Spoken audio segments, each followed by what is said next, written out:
So this is the famous Laskil Chabina. Yes, the Aleph, the classic Laskil Chabina, which is the source of the Inyan of Betachan. That means it's written in Chay Salvavis. This Betachan that's being described over here. But I see this the source of it, Laskil Chabina. And in my Mari Chasidus, I don't know if you're familiar, but there's my Morim from a lot of Rabbeim. You have it from the Rebbe Rashab, from Friedrich and from the Rebbe Rashab and Ayin Zayin, from Friedrich and Rebbe Pevov, and from the Rebbe also Mustama. Well, the Zochar Saramashkim as Yosef Vayish Kocheu. So the Rebbe over there talks about the even Betachan. This is a Maimer about Betachan. And when we learned the Gerz HaKodesh test, the Rebbe said the discussion of the Gerz HaKodesh test is very similar to the discussion of the Gerz HaKodesh in Aleph, although the test did not hurt as much as the Aleph was going to punch us. Because the Gerz HaKodesh test, the Rebbe said one simple Nakudah. Is there separation between your Gashmis and your Avodas Hashem? If there is, it's even Avodah Zarah. If there's no separation between Gashmis and Avodas Hashem, even when you're spending money on yourself, you're not spending money on yourself because you earned it, you're spending money on yourself because it's Avodas Hashem. And since the money you're spending on yourself is even Avodas Hashem, somehow you spend it differently. This Gerz HaKodesh, I don't know if it's connected directly to tzedakah because there's no mention of tzedakah. Although, judging from past performance, it's somehow connected to tzedakah as well. But there's two things I can tell you about this letter without knowing anything. Number one, it was written to a big chassan, because otherwise Al Rebbe would not speak so critically to him. It's a very sharp brief. And number two, he had big tzaras, such big tzaras that he was absolutely crushed by them. And he wrote to the Alter Rebbe a letter upon him complaining about his tzaras, and Alter Rebbe had to give him a chelik.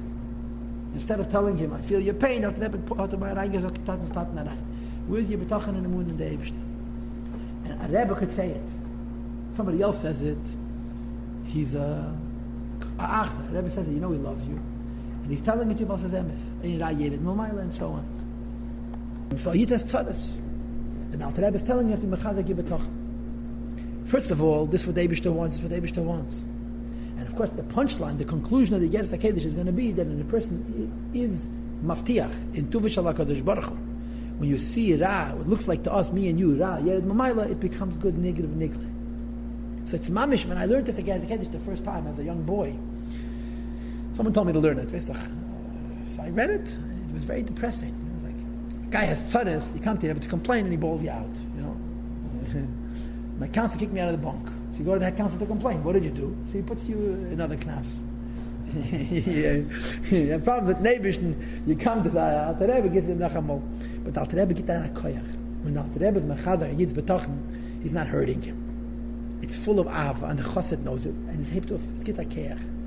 I told you this many times, that Rabbi Metzger told me, that a woman says to him, that she once told the Rebbe, in Yechidus, I have many problems. So the Rebbe says to her, you have no problems. Only challenges. You have no problems, only challenges. Look, I want to teach you wisdom, understanding. This is not the correct road. That if you want the Eibishter's light to rest, if you want to be a ruchnizik person, you want to have what amounts to a certain bechina of closeness to Hashem from Ruach HaKodesh, it cannot be if a person desires physical life, and children and parnasa. In other words, if you insist on having this begashmis, that begashmis, I guess you're entitled to Alter Rebbe, but then you can't be a big chassid who wants to have Gili Alakus. The Mishnah says about this also, put aside your ratzon, even for in yonim which are necessary. And so forth. In other words, she had attained a bottle b'metzias, one's will should be totally nullified. She should have no desire whatsoever in matters of this world, all of them, except for the Eibishter, which are included in children, in health, and in parnasa. It says in the Mishnah, we don't live by choice, we live because we have to. And because we live not by choice, but because we have to, we live in a way that it's not about life, it's about what we do with the life. But the Rebbe says in the Sichas, the only reason we need Banachayim Mezena is to serve the Eibishter and to serve ourselves. So it's somehow a different ratzon, it's a different inyan. Let me explain to you what I mean, says the Alter Rebbe. That if a person wants Gashmis, it's not going to be Yishkin Eravaya. But if a person's inyan is to serve the Eibishter, batel the Teincha, even when it comes to Banach Hayam Azena, that's a kele for Gila Lemos. Says the Rebbe, the explanation of this involves a discussion about what it means to believe in the Eibishter who created the world. The Hainu, and how did he create the world? Not yesh meyesh, but rather shabriya yesh meyayin. That Hashem created the world from a non-existence into an existence, from a davar ledavar, from a non-thing into a thing. Hanikra reishis chachma. That the ayin is called reishis, the beginning, which is chachma. V'hi chachmase, which is the wisdom of the Eibishter. She'ena museges l'shom nivra, which is not comprehensible to any creation because it's beyond comprehension. It says, Reba Briya Zeis, this creation, he b'chol eis v'rega, every instant, in every hour. Shemizhavim kol abruim, that all of the creations are created.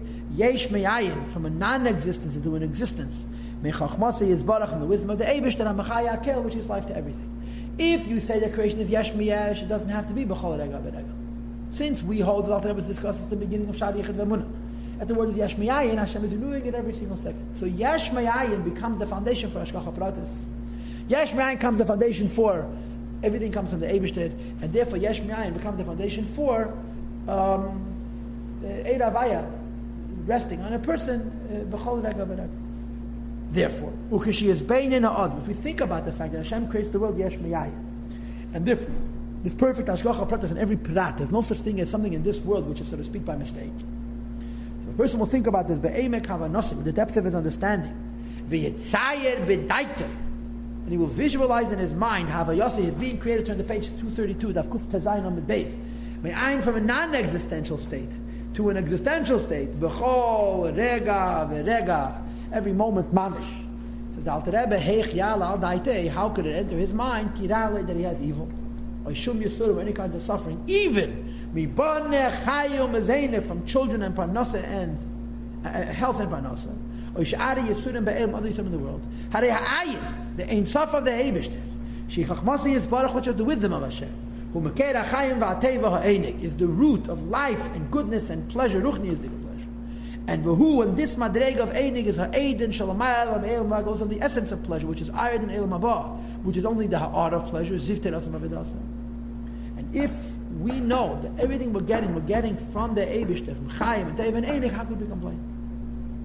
Well, be'emes, the truth be told, Raket is only the Mnesha Eini Musa, because they don't understand it. The person thinks that it's Ra Yisur, that's evil or it's suffering. But the truth is that ain't Ra Yered Momayla. Evil never descends from heaven, and therefore, V'hakel Teva, everything is good. Raket is only Sheini Musa, we can't understand it. Why can't we understand the Eibishter's goodness? Why do we view the Eibishter's understanding as being brutal? And the answer is very, very simple. That since it's L'geid Le'verav Tuva, Hashem is so great, and He has so much kindness. Sometimes Hashem gives us too much kindness, so it's like the Gemara says, the sun comes out without the shield, it's too much goodness, so it hurts. Too much kindness can sometimes come down in a painful way. Which is the primary point of Emunah, that everything comes from the Eibishter, and therefore everything is good. Why a man was created was to have Emunah in the Eibishter, laham, and to believe. There's no place where Hashem is not. And we always meet the face of the living God. This with the Gili Alakus through whatever. Therefore, when a person has betachon in the Eibishter, he always has might and gladness in his place. Because he has only goodness all day long. His life is only good. Okay, and therefore, if we have taka and muna and betachan that everything is from the Eibishter, so a person is always in a good mood. Because it's only good a whole day. So the key is, since we believe in yesh me'ayin, so we believe in Hashavas b'chol rega, so we believe in Hashgacha Pratis, and the Eibishter is a good God. And therefore, you cannot say that it's bad, because then you're saying that the Eibishter Chas v'sholom is either not in control, or the Eibishter is doing a bad thing. I'm not sure which is worse. He says the Lashon, Shebeshvila nivra ha'adam. Why did the Eibishter make people? Why did the Eibishter make people? You know the reason why the Eibishter made people? Better. Why did the Eibishter make people? Depends which Mama you learn. One Mama says Teira mitzvahs, and one says Mesiras Nefesh, another says Nisyein, another says Berurim. Why did the Eibishter make a world? Outside Amunah. Right? This is what it says in Tanya Perek Lamed Gimel. That you have Tayag mitzvahs nitnu liyisrael. Bocha bakul gevamida and alachas. Why? Because Emunah means I'm connected to the Eibishter. Putting on tefillin is an act. Putting up mezuzah is an act. Connection to the Eibishter makes the tefillin a pnimius deka inyan. But ki'ilu ein le'ela mitzvah achas hi emunah levada. You take have 613 mitzvahs, but the pnimius of every mitzvah is emunah. Or in Tanya Perek Lamed Beis, the pnimius of every mitzvah is gili eid haneshama, which is the infant avos Yisrael. You understand? So the Rebbe says, Yiddishkeit ultimately comes down to a munah, and therefore you're not allowed to have any doubts when it comes to the Meibishter.